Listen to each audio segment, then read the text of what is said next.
Sejam todas e todos bem-vindos a esta edição do Inteiro Teor. Hoje vamos conhecer decisões da Justiça Federal da Primeira Região sobre porte de arma e seguro-desemprego. Está só começando. Fique com a gente. O Tribunal Regional Federal da Primeira Região entende que pessoas com registro criminal não podem adquirir arma de fogo. TRF1 determina que a falta de recolhimento do FGTS pela empresa não pode impedir o trabalhador de receber o seguro-desemprego. E um giro por decisões da Justiça Federal da Primeira Região. Acompanhe, é a partir de agora.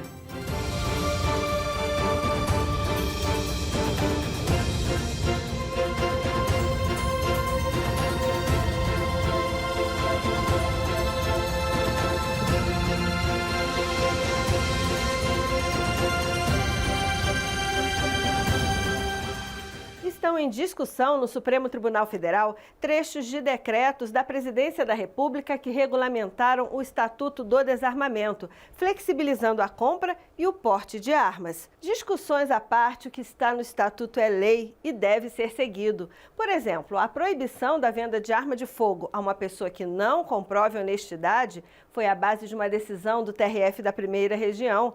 Ana Paula Souza conta essa história a partir de agora. Ao tipo de apito, defenda-se.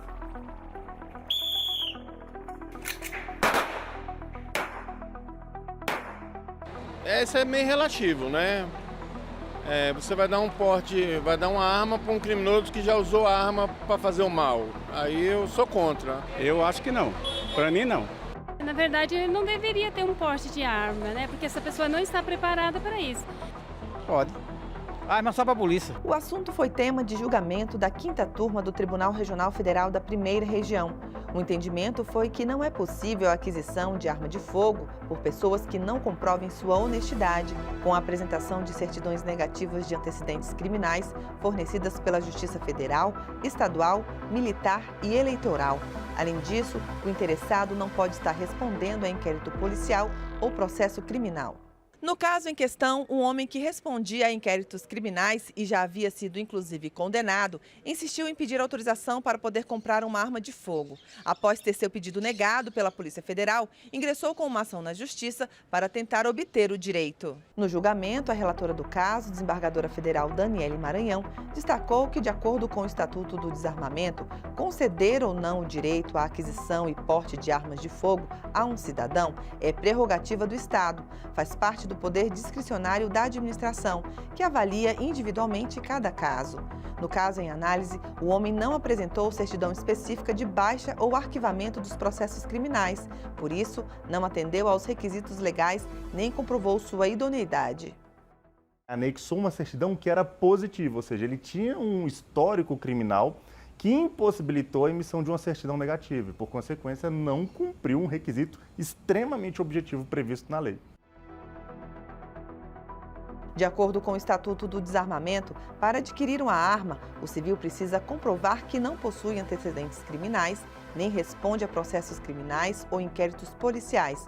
Precisa mostrar ocupação lícita, apresentar residência certa, demonstrar capacidade técnica, sendo aprovado em teste de tiro e aptidão psicológica e ter idade mínima de 25 anos, além de demonstrar a efetiva necessidade por exercício de atividade profissional de risco ou de ameaça à sua integridade física.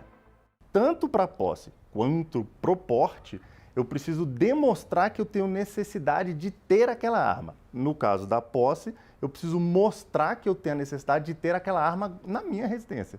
Por algum motivo, seja porque eu sofri algum tipo de crime na minha residência, sequestro, ameaça, etc., que em razão da posse daquela arma eu seria capaz de evitar aquele crime, por um exemplo. Essa seria uma justificativa e precisa estar efetivamente provado nos autos, tá? Nos autos do processo administrativo. E pro porte de arma, além de todos os requisitos, a efetiva necessidade ela tem que se dar contemporânea ao pedido, para que você tenha uma justificativa para andar armado no meio da rua. Ou seja, um crime que você possivelmente poderia sofrer no seu trânsito, ou seja, você saiu da sua residência e está andando no meio da rua, e está sofrendo, por exemplo, um crime de ameaça. Alguém ameaçou você de morte, por exemplo. é um crime e esse crime ele poderá ser inviabilizado caso você tenha o porte de arma e poderá, por exemplo, cessar uma injusta agressão.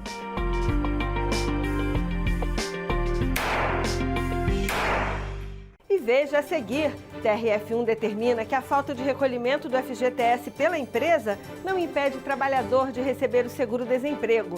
E no quadro Inteiro Teor Notícias tem muito mais. A gente não demora, não sai daí.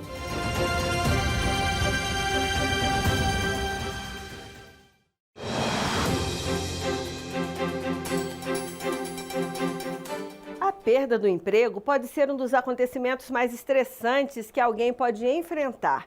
Afinal, afeta todos os aspectos da vida, desde as relações interpessoais até a saúde, passando, é claro, pelas questões financeiras. Em um momento como esse, quando se é pego de surpresa, o seguro-desemprego aparece como um recurso para cobrir as contas e sustentar a família. Mas o não cumprimento de algum requisito pode inviabilizar o recebimento do benefício e a Justiça pode ser chamada a agir na garantia desse direito. O seguro-desemprego é um dos mais importantes direitos dos trabalhadores, oferecendo auxílio em dinheiro por um período determinado. Ele é pago de 3 a 5 parcelas de forma contínua ou alternada, de acordo com o tempo trabalhado. O Hudson perdeu o emprego e contou com benefício. Eu fiz a solicitação do seguro-desemprego por meio do aplicativo da carteira de trabalho digital. Lá tem toda a explicação de como fazer a solicitação, como abrir o requerimento, preenchi todos os dados, tanto pessoais quanto os dados bancários, e logo em seguida já recebi as datas de quando eu ia sacar o valor. Tem direito ao benefício o trabalhador formal e doméstico em virtude da dispensa sem justa causa, inclusive dispensa indireta. O trabalhador formal com contrato de trabalho suspenso em virtude de participação em curso ou programa de qualificação profissional, oferecido pelo empregador.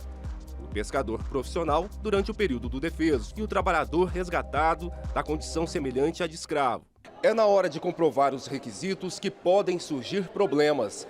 Na Bahia, por exemplo, um trabalhador teve o pedido de seguro-desemprego negado pela União, porque a empresa deixou de recolher parcelas do Fundo de Garantia por tempo de serviço. Ele recorreu à Justiça e o caso chegou ao Tribunal Regional Federal da Primeira Região. A relatora do caso, desembargadora federal Maura Moraes Tayer, pontuou que ficou comprovado que houve dispensa sem justa causa e que o trabalhador apresentou os documentos que comprovam vínculo com sua carteira de trabalho e o termo de rescisão do contrato de trabalho. A magistrada destacou o indeferimento do benefício, com base no argumento de que os recolhimentos das contribuições para o FGTS não foram realizados regularmente, não se sustenta, em vista de se constituir em responsabilidade do empregador, e reforçou. Assim, a ausência ou irregularidade no recolhimento das contribuições para a FGTS não impede o recebimento do benefício de seguro-desemprego, em vista de não se configurar a responsabilidade do empregado pelo correto cumprimento da obrigação. A primeira turma do TRF1 seguiu por unanimidade o voto da relatora e confirmou a sentença, que garantiu o pagamento do seguro-desemprego. O seguro tem me ajudado bastante a pagar as minhas contas, as contas de casa, como aluguel, internet, energia e água, e além disso tem me ajudado também a pagar a faculdade. Para evitar problemas na hora de uma demissão, é importante que o trabalhador acompanhe seu extrato do Fundo de Garantia por Tempo de Serviço. Esse controle pode ser feito, por exemplo, pelo site da Caixa ou pelo aplicativo do FGTS. Documento falso, isenção de imposto de renda, indenização por desabastecimento de água e destinação correta de resíduos eletrônicos. É o giro por decisões da Justiça Federal da Primeira Região. É o IT Notícias que começa agora.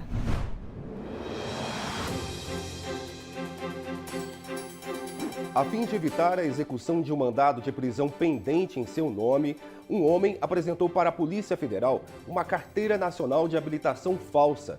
Foi no Aeroporto Internacional de Porto Velho, em Rondônia, e ele foi condenado.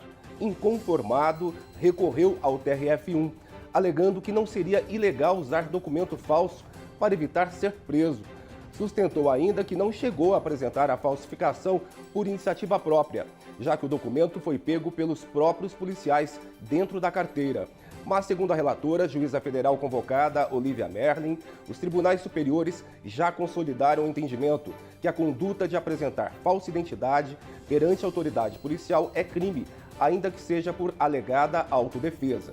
O TRF da Primeira Região confirmou decisão que determinou o pagamento do chamado dano-água às populações de municípios que ficaram desabastecidos por conta do rompimento da barragem de Mariana, em Minas Gerais. Foi a empresa Samarco Mineração, responsável pela barragem, que recorreu ao TRF1. No tribunal ficou comprovada a relação direta entre o desastre e o desabastecimento de água potável na região. A decisão unânime considerou uma base ampla de municípios atingidos, incluindo locais fora do trajeto direto dos rejeitos, diferentemente do que pretendia a mineradora. De acordo com a desembargadora federal Daniele Maranhão, permanece a obrigação do ressarcimento de R$ 2.000 por dia de desabastecimento para municípios de toda a bacia do Rio Doce, que tiveram fornecimento de água potável encanada comprometido pela catástrofe, que ocasionou a falta de um serviço essencial para a população. A Justiça Federal em Anápolis, Goiás, determinou que devem ficar isentos do imposto de renda os valores do plano de previdência complementar pelos herdeiros de uma idosa que tinha câncer no estômago e faleceu por problemas no coração. Com a decisão, os familiares deverão receber cerca de R$ 100 mil. A União alegou que a isenção seria indevida pela falta de perícia oficial e também pelas diferenças existentes entre os diversos planos de previdência complementar. Mas, ao analisar o caso, o juiz federal Francisco Vale Brum destacou que o artigo 6º, inciso 14, da Lei 7.713 de 88, considera isento de imposto de renda o recebimento de proventos de aposentadoria ou reforma por portador de neoplasia maligna. O magistrado também ressaltou o entendimento do Superior Tribunal de Justiça de que é desnecessária a apresentação de laudo médico oficial para o reconhecimento judicial da isenção do imposto de renda, desde que o magistrado entenda suficientemente demonstrada a doença grave por outros meios de prova. No caso, o juiz entendeu que os herdeiros fizeram devida comprovação da condição de saúde da idosa, impondo a isenção sobre o resgate. Agora uma notícia socioambiental. Quase 130 quilos de resíduos eletrônicos foram entregues pelo TRF da Primeira Região à organização não governamental Programando o Futuro, que atua em projetos de inclusão digital. Foi a segunda entrega realizada pelo TRF1 desde que foi instalado o ponto de entrega voluntária permanente no prédio do tribunal. Na primeira coleta, foram quase 140 quilos. Podem ser entregues no PEV aparelhos de informática e telefônicos, televisores, eletroeletrônicos e outros resíduos como baterias, carregadores e cabos de força.